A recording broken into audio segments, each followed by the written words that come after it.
Вие сте с Европейци. Предаване за хората, които променят Европа. Днес ще ви разкажем как в малките лаборатории учените намират решенията на големите проблеми. Знаете ли, че всяка година в Европа официално се регистрират над 260 000 изобретения, които ни помагат да се справим с невероятни и неочаквани предизвикателства. Те правят живота ни по-лесен, въпреки че често не си даваме сметка за това. Европа винаги е била място за големи и смели идеи. Първи на Луната кацат американците, но астронавтският костюм е създаден от испанци. Ирландец изобретява подводницата. Термометърът се появява в Швеция, слънчевите очила в Италия, бронежилетките в Полша, миниатюрните камери в Латвия, а глобалната мрежа Skype в Естония. Можем да продължим така още дълго, но сега ще ви срещнем с учен открит, който много преди пандемията изобретява вечен дезинфектант. Европейският съюз му помага, за да достигне до вълшебната формула.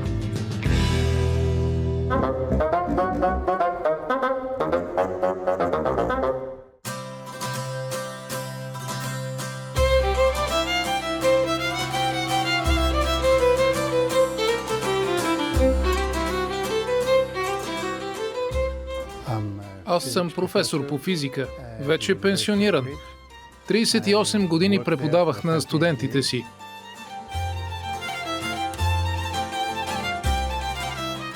Има любими внуци, любимо хоби, слънчева гледка от слънчев крит и няма никакво време. Да, малко е изненадващо, но усещам как прекарвам много повече време в работа сега, отколкото когато работех в университета. Идеята, която имам, тотално ми е превзела ума. 24 часа в денонощието е в мислите ми. И давам всичко от себе си, за да се получи най-доброто.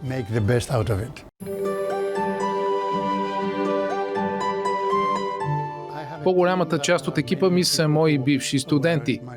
Сега са учени. Преподавател е в Критския университет, но минало свършено време тук не е подходящо. Краят на кариерата му на преподавател е начало на нов бизнес. Завършилите му студенти вече са в тази лаборатория и работят по ново световно изобретение – дезинфектант за повърхности, който не се отмива с времето. Вечен щит срещу вирусите, които се появяват всеки ден.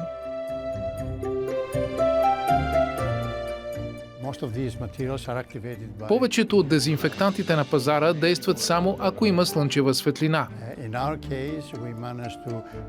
А ние успяхме да направим дезинфектант, който да работи на всякаква светлина. Едновременно убива бактериите и не допуска замърсители, т.е.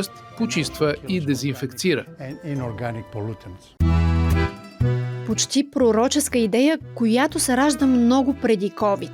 12 години преди вирусът да промени ритъма на света, от остров Крит Георгиос вече работи по своя революционен проект, с който иска да победи някои факти, като тези, че във въздуха, който дишаме, всяка година циркулират 50 вируса. Всеки ден по предметите, които докосваме, място си намират хиляди бактерии. 30 от тях имат силата да разболеят човек, но не и ако преди това бъдат унищожени. С формулата на своя дезинфектант, Георгиос и екипа му се опитват да направят точно това. Първо сложихме материала в влажна боя и с този дезинфектант боядисахме тунела. 8 години по-късно в същия тунел местата, които не са боядисани с тази боя, са набити с прах. А там, където боята е смесена с дезинфектант, е чисто.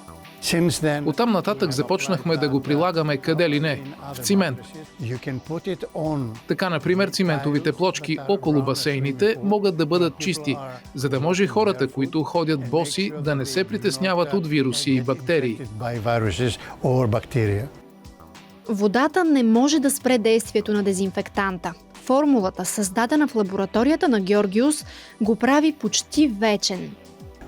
Не само вода не може да го измие, ами дори кола да мине през повърхността, материалът е сложен достатъчно дълбоко и ще си остане непокътнат. Решихме да не спираме до тук и продължихме. Направихме дезинфектанта на спрей, така че да може да го използваме върху платове. В болниците, в хотелите.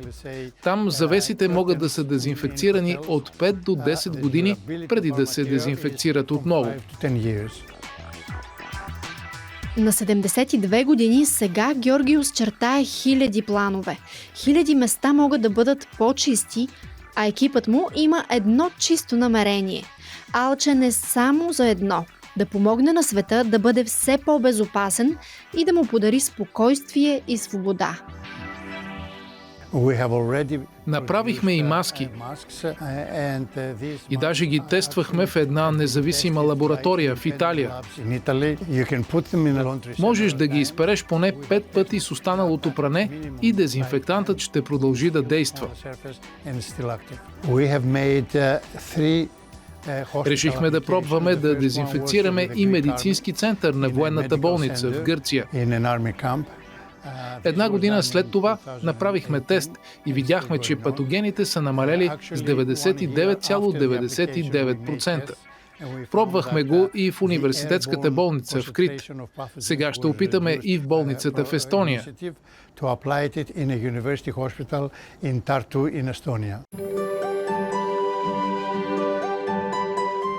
Граница на идеята му няма. Всъщност формулата на успеха му е безкраен хоризонт и трудно може да бъде преписана. Когато искаме да пробваме ново място, мислим нова формула. Можем да сложим дезинфектанта дори на филтъра на климатика и на филтъра на колата. Така ще имаме чист въздух, без всички замърсители, които иначе дишаме. Без миризми от цигари, например. Без вируси. В центъра на Ираклион, града, от който тръгва идеята за дезинфектанта, сега строят общинска сграда. Първата сграда в света, която ще е дезинфекцирана още при строежа. В стените й вече има дезинфектант, който ще изчезне само ако сградата бъде срутена. Можем да го приложим навсякъде, даже в градския транспорт. Пръскаме в плата на седалките и сме сигурни, че сядаме на място, където няма никакви вируси и бактерии. Каквито и вируси да има, дезинфектантът ги убива. Завинаги. Докато някой не реши да смени седалките. И сега сме се захванали с друга задача. Ще се опитаме да го приложим и върху пластмаса. До снимките на внуците вече е наредил няколко пъти получено браво. Награди за иновации, признание от Европейския съюз. За да започне проектът му, първият старт бутон е натиснал именно гръцки фонд за стартъпи. От тогава насам Европа инвестира в дезинфектанта 460 000 евро. Всичко започна с европейски проект. А сега успяхме да спечелим друг европейски проект, който ще помогне на плановете ни за напред.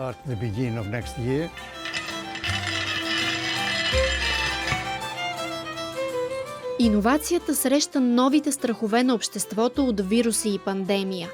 И открит, идеята на Георгиос потегля на дълъг път с много вълни. Парите от Европа й дават зелена светлина, за да отплава на по-далечни места. Мечтая да видя този дезинфектант да се използва на повече места. Болници, индустрии, училища, навсякъде, където хората искат да им е чисто, да се чувстват в безопасност. Това, че съм бизнесмен, за мен е начин да превърна всичко, което знам, всичко, което съм преподавал на студентите си през годините, в нещо, което ще е полезно за хората. И възрастта ми няма никакво значение. Щастлив съм, че продължавам да работя. И то по нещо, което има смисъл за обществото. Не за да ставам богат, а защото искам да направя живота на хората по-добър.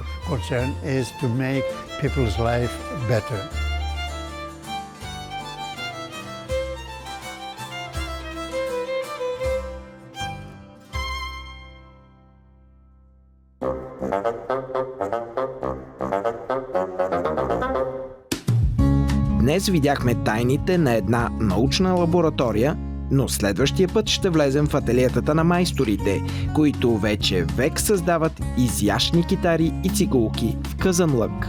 Те ще ни разкажат защо след пандемията хората искат да свирят повече на музикални инструменти и какви са тънкостите на умелия лютиер. За още интересни истории последвайте ни в социалните мрежи и в сайта на предаването Европейци.